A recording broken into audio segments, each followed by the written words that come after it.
Bonjour Jean, Bonjour Nicole, comment ça va? bien, bien, bien, bien, et toi? Oui, super, super. Moi, je suis super contente parce que nous allons traiter un sujet vraiment très important. Nous allons donc parler de comment sortir de la comparaison et de la jalousie grâce au design humain. Ces deux mots sont considérés comme du poison de la vie, créent parfois et très souvent des souffrances internes qui peuvent conduire à des maladies, voire très graves.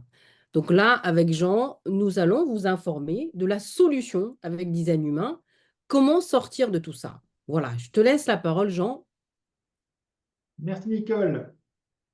Bien, alors, comment sortir de la comparaison et de la jalousie grâce au design humain? Bien, je vais d'abord commencer par une petite image que je trouve assez humoristique, mais en même temps qui est très parlante par rapport à ce thème-là, de la comparaison et éventuellement de la jalousie. On va prendre ici, par exemple, on a un examinateur qui doit trouver pour son entreprise quelqu'un qui est capable d'aller cueillir des noix de coco. Ah, et oui, Euh, tout le monde est là. d'accord. Et pourquoi ce poisson dans le bocal qui se présente?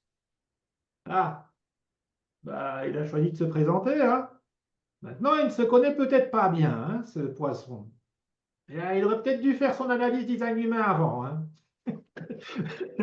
Il n'a peut-être pas utilisé correctement son autorité intérieure et sa stratégie, hein. Ah, peut-être, hein. Ah, c'est une question qu'on peut se poser aussi, hein.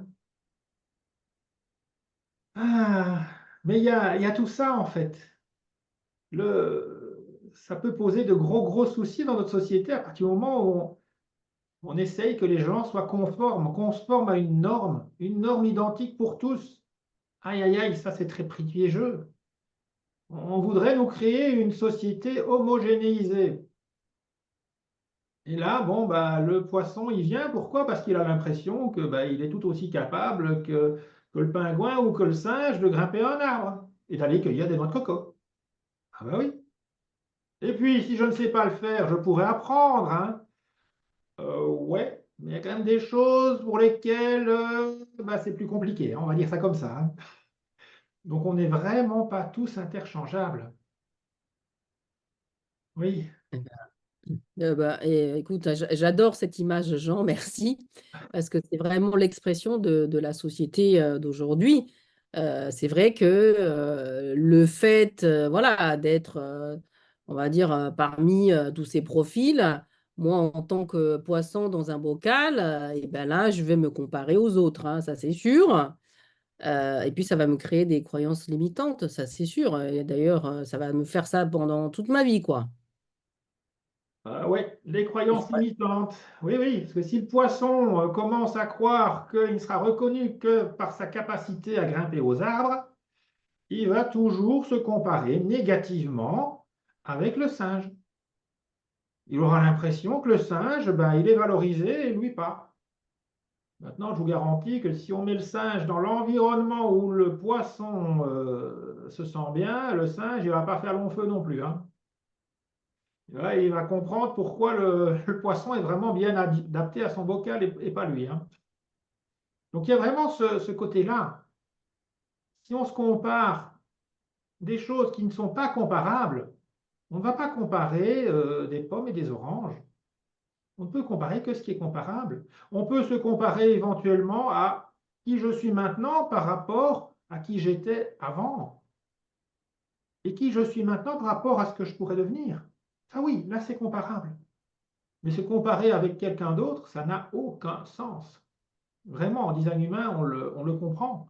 Et on peut vraiment le montrer et le décrire.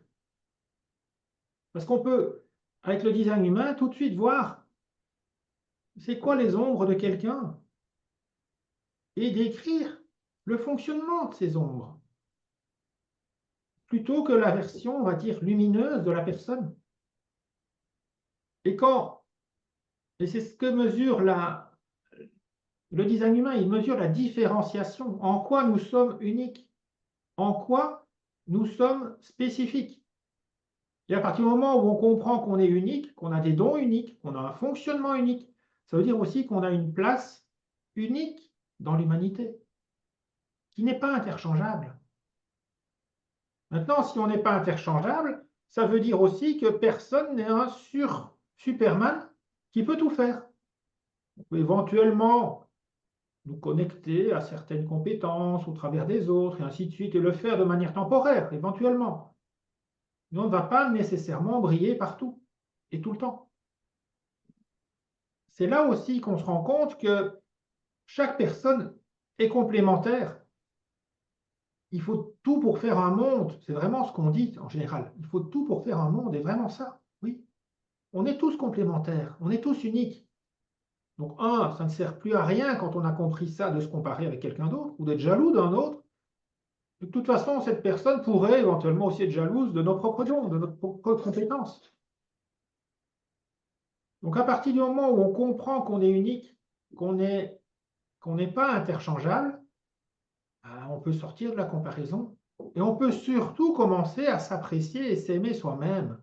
Parce qu'à partir du moment où on s'aime, on n'a plus besoin de se comparer. Et c'est vraiment ce que peut faire le design humain.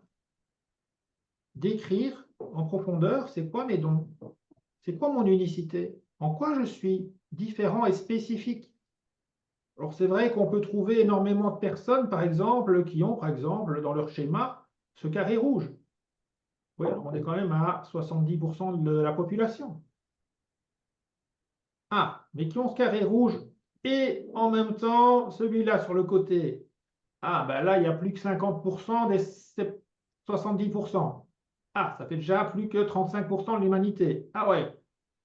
Et si on rajoute ça, ah bah tu coupes encore les trucs en deux, hein, donc sur les 35% qui restent, on n'est plus qu'à 17,5, et ainsi de suite. On peut faire ça avec tous les thèmes. Pour finir, on arrive dans une case où on est tout seul, où ce n'est pas comparable. Ce n'est plus comparable en fait. Mais à partir de là, on peut commencer à être en mécanisme de croissance, plutôt que de mettre en place tout le temps des mécanismes de protection pour garder un job qui ne nous convient pas, mais qui paye bien, ou ce genre de choses. Oui. Et à partir du moment où on comprend qu'on est tous différents, qu'on a juste une place, et que ça doit être la nôtre, ben on commence à la prendre et à s'orienter vers cette place-là.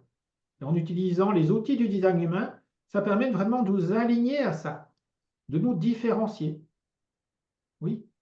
C'est vraiment pour moi la chose que le design humain apporte immédiatement. C'est un mécanisme de croissance, se connaître soi, et pour sortir d'un mécanisme de protection et surtout de la comparaison, de la jalousie. On n'a plus besoin d'être jaloux de l'autre ou de se comparer avec l'autre. On peut se comparer avec soi-même, simplement. Waouh, merci, merci Jean. J'espère que vous avez compris, en tout cas, cet outil précieux pour sortir donc de la comparaison et de la jalousie. Donc, si vous vous intéressez également de savoir en détail vos talents et dons, ou de bien vouloir comprendre vos différences et vos capacités, donc je vous invite à prendre rendez-vous avec Jean, avec les liens qui sont juste en dessous de la vidéo pour la prise de rendez-vous. Et donc, venez aussi nous rencontrer au prochain Salon Zen à Paris, du 26 au 30 septembre, à notre stand I21. Donc, il y aura un cadeau, il y a un cadeau réservé à chaque personne qui passe donc au stand. Et ne ratez pas non plus notre séminaire présentiel au week-end 12-13 octobre qui se fera donc aussi à Paris. Donc nous allons donc vivre 2 jours entiers pour la compréhension du design humain. Voilà, je crois que j'ai tout dit. Eh bien, je vous donne rendez-vous à notre prochaine vidéo et donc à très bientôt. Merci Jean, à Merci bientôt. Nicole, à bientôt.